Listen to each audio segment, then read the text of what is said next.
Hi, families. In this training, we're going to discuss the power of routines and play. Some questions to keep in mind as we go through this training is, what did you learn by observing your child? Keep in mind, why do children do what they do? And what rules did you create for your family? And how did your child react? So before we get started, I want you to take a couple minutes to reflect on the changes that you've made or your efforts with your child. Jot down an affirmation, say it out loud about something you've accomplished last week, or just use this time to think of those affirmations. Affirmations are statements that are encouraging and motivating. They help us feel strong and optimistic about change.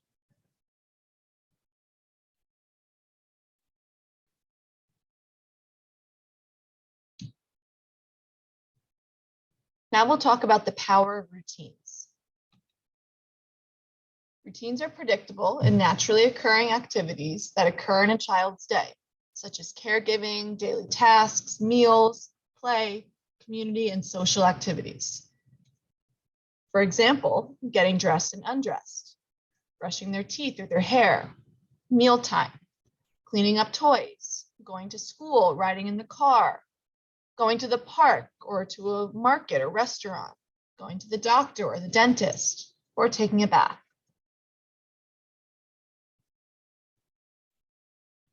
So components of a successful routine: having a clear start and finish, teaching your child the steps of the routine, following those steps consistently, and when changes happen, prepare your child ahead of time.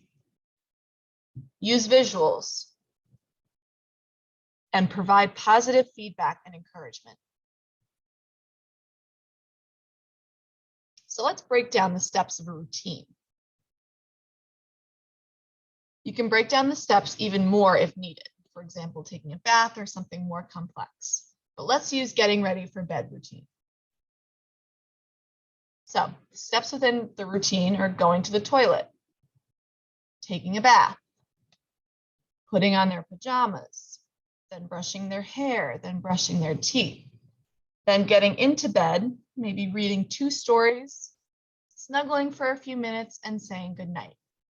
Those are the steps of our getting ready for bed routine. And break down these routines into simple steps so your child can follow. So let's create a family routine. Think of a routine that's hard for your child right now. Write down or think about the specific steps and expectations of that routine and the transition from start to finish. So what do you want your child to do? What would you like this routine to look like? What are some things that you specifically do during your routines to help your child follow these steps and your expectations?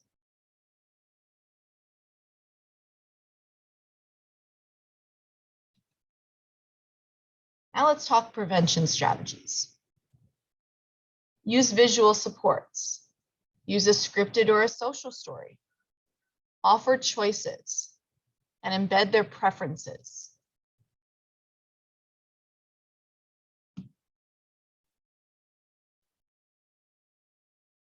When using visual supports, provide extra support by pairing a visual with your words. It may help them to process and encourages that language connection. Help them understand what you're asking them to do. They may not get what's being asked of them, so using a visual is helpful. Customize the visuals and a routine that works for your family.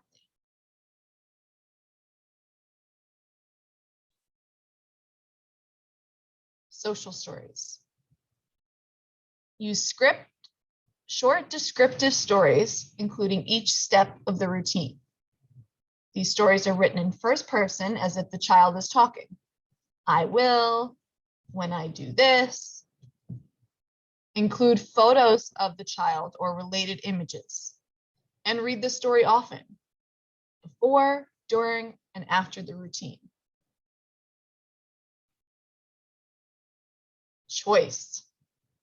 Choices increase the likelihood that your child will do the activity and can reduce challenging behaviors, as they're going to be more engaged and cooperative. Choices allow your child to choose something that they like and that lets them have some control over the routine or the task that you're asking them. Some tips for offering choices. Offer choices throughout the day or when you're anticipating challenging behavior.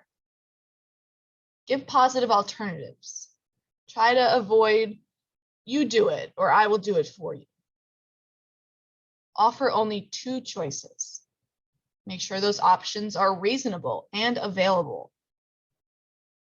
Offer the choices verbally with words or visually using pictures or objects. And honor that choice immediately.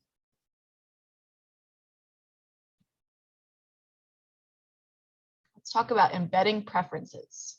Incorporate your child's likes and preferences into their routine, such as people, objects, locations, activities. So think about some of your child's interests or preferences that you could embed into these routines.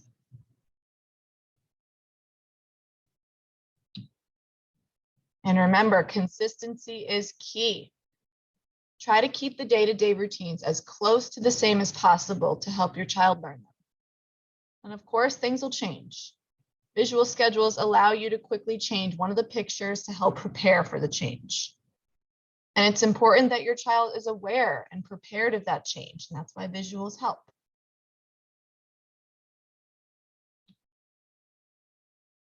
Tips for transitions.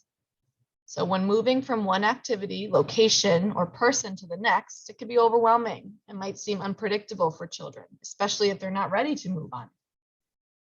They may act out with challenging behavior if they feel unable to control their routine. So here are some transition strategies. Using a timer, giving a verbal warning, using a transition object, using a visual cue, making the transition fun, maybe singing a song, or giving the child a job to do.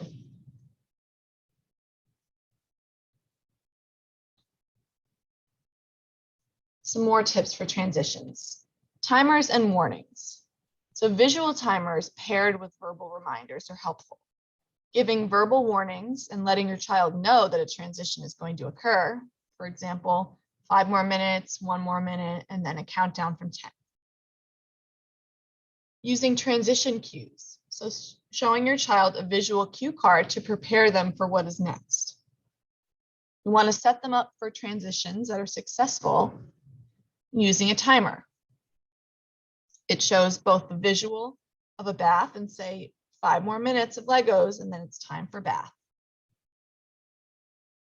And first then, verbal and or visual cues to teach your child that they first need to complete the task before they can engage in a more desirable activity. So when these routines go well, we have to celebrate. It's a big deal when child follows routines, directions, transitions without refusal or protest or these challenging behaviors we're trying to avoid. So let's celebrate it. Acknowledge and encourage all your child's attempts during the routine. This tells them, my family sees that I'm trying and I can do this. Use a lot of positive, specific feedback.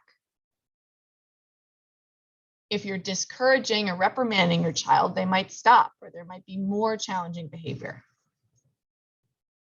And remember, it may take your child a lot of practice and support in learning a new or challenging skill, but stick with it. You've got it.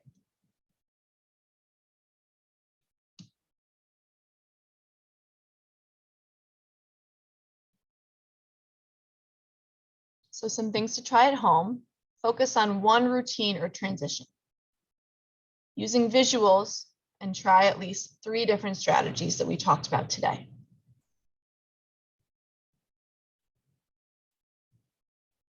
Next, we're going to talk about play. So the common questions we're going to explore are, your child wants adults or friends' attention. Your child is confused or doesn't understand the activity. Your child wants the same toy as another child.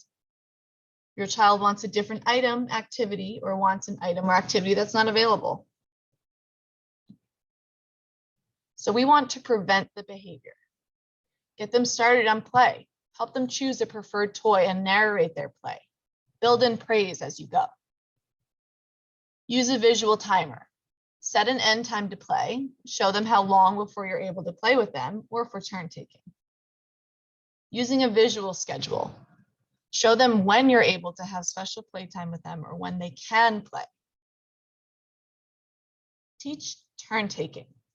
Use first then language or show that two people can play with one toy together. Help them control their anger through coping strategies such as the turtle technique or deep breathing. Help them stop. Use a stop sign to indicate which items or activities are unavailable. Sing or dance to songs that practice stopping, like freeze dance or a following direction song. Use visuals or actual items to provide choices.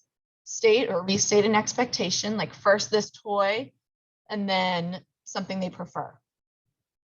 Using a social story on the topic. Talking about the activity ahead of time and keeping it short and simple. Use visuals to show the steps of an activity. And modify it so your child can join in. Give them a preferred job or pair them with a sibling for that extra support. And of course, encourage success. We want to praise the child for following directions and for attempting the tasks on their own, verbal and nonverbal praise. Try to catch them being good throughout the day. So how do we respond? Prompt and remind your child to gesture or ask to play with me or to ask for help. Use the visual timer as a response. Show your child the choices and when the preferred activity will be available. Go through their visual schedule and remind the child of the activity steps so they know what is coming next. Offer alternative choices by pointing out what is fun about those choices. Make sure it's something of equal or just lesser value. And of course, validate their feelings. Saying things like, I know you want to play with me, we have fun together, but first I need to do the laundry and then I can play with you. Or, you're sad you can't play with the tablet, maybe tomorrow. You can make another choice right now. Or lastly, this is hard, let me help you. If your child is angry, use a calm down strategy such as the turtle technique. Show the picture steps demonstrating how and walking through the steps. Prompt your child to help with tasks and activities, like handing out materials or spinning the spinner.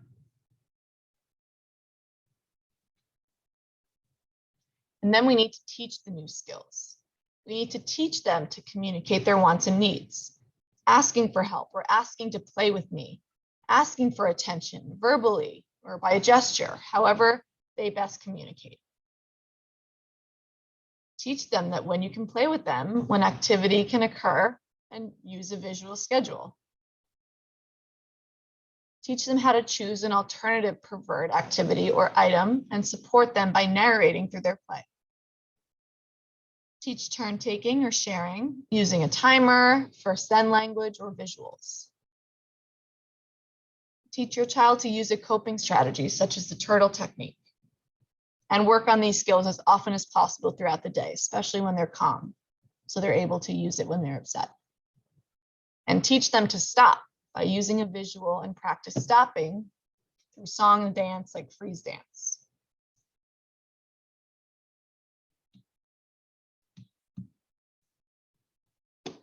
Thanks for listening.